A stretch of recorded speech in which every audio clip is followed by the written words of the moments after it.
President Biden could end this crisis and prevent a war with Russia by doing something very simple, guaranteeing that Ukraine will not become a member of NATO.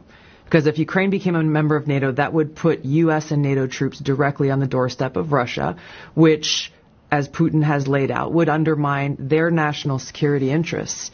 The reality is that it is highly, highly unlikely that Ukraine will ever become a member of NATO anyway. So the question is, why doesn't President Biden and NATO leaders actually just say that and guarantee it? Which begs the question of why are we in this position then? If the answer to this and preventing this war from happening is very clear as day, and really it just points to one conclusion that I can see, which is they actually want Russia to invade Ukraine.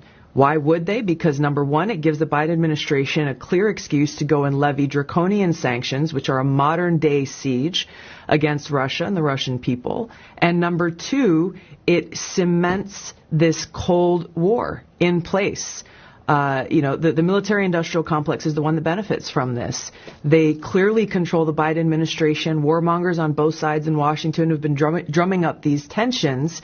If they get Russia to invade Ukraine, then again, it locks in this new Cold War. The military-industrial complex starts to make a ton of more money than. And who pays the price? The American people pay the price. The Ukrainian people pay the price. The Russian people pay the price. It undermines our own national security, but the military-industrial complex that controls so many of our politicians wins, and they run to the bank. You've seen this from both sides as a lawmaker and a member of our armed forces, so I think you've got a credible view on this.